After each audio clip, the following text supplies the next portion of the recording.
Je voudrais tout d'abord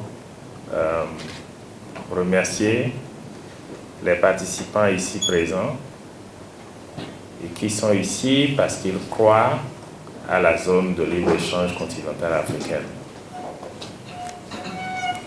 Ils croient parce que dans un pays comme le Togo qui a de très grandes ambitions, il faut bien sûr que la vision soit claire, que les plans soient très clairs et que les actions à mener soient claires. Et le Togo, faisant partie des tout premiers pays à valider leur stratégie nationale, mérite bien sûr des félicitations et des encouragements de notre part. Et je voudrais aussi saisir l'occasion pour exprimer toute notre gratitude à l'endroit de l'Union européenne pour l'appui financier qu'elle apporte à la Commission économique africaine dans le cadre de ce d'accompagnement que la CEA apporte aux pays africains, en particulier le Togo, pour la mise en œuvre de la ZLECAf. Ces partenariats novateurs sont essentiels et importants pour la réalisation de l'agenda 2063 de l'Afrique que nous voulons et aussi l'agenda 2030 pour le développement durable. Le directeur du commerce extérieur a fait un très bon discours qui a démontré les avantages de la zone de libre-échange. Donc il a coupé les 3/4 de mon discours. Et pour éviter de répéter les mêmes choses, je voudrais juste ajouter quelques éléments que je pense être extrêmement importants. Les études qui existent prouvent que la mise en œuvre effective de la ZLECAf contribuera à la transformation structurelle de l'Afrique en stimulant le commerce des biens et services, les investissements et l'industrialisation.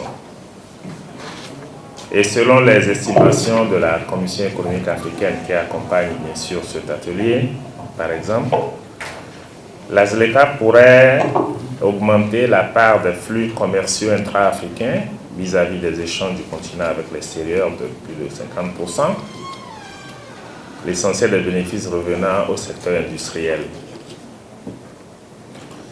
Il y a également des avantages qui me paraissent extrêmement importants à mentionner.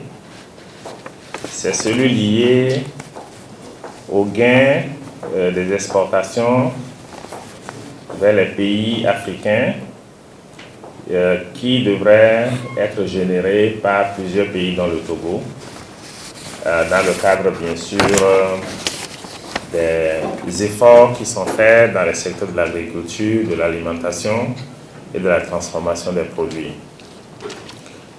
Mais la grande question qui se pose lorsqu'on parle de la ZLECAf, c'est que gagne le Togo et que gagnent aussi les voisins, parce que le Togo n'est pas un îlot, le Togo est dans un concert régional. Et que doit faire le Togo en sachant bien sûr que les autres pays ne dorment pas et que les autres pays s'interrogent sur ce qu'ils doivent faire eux-mêmes pour profiter du grand marché commun. Et je pense que vous avez les réponses à ces interrogations, c'est pour ça que vous êtes dans cette salle. Et je ne peux que vous en féliciter. Je voudrais tout particulièrement me réjouir que l'adhésion du Togo à la ZLECAf coïncide avec le lancement d'un ambitieux plan national de développement qui veut faire du Togo un hub logistique et un centre d'affaires de premier plan dans la sous-région. Et le PND envisage aussi, en plus des investissements massifs dans les secteurs sociaux, de développer des pôles de transformation agricole, manufacturier et d'industrie extractive, définissant ainsi très clairement les secteurs dans lesquels le Togo dispose d'un bon potentiel et d'avantages comparatifs dans le cadre de la ZLECAf. Pour ce qui nous concerne, à ma qualité de coordonnateur résident du système des Nations Unies, je voudrais rassurer le gouvernement togolais que l'ensemble du système des Nations Unies ainsi que la Commission économique africaine resteront toujours à vos côtés pour pousser cet agenda très pertinent pour le pays et pour tout le continent et surtout pour les peuples. Je vous remercie.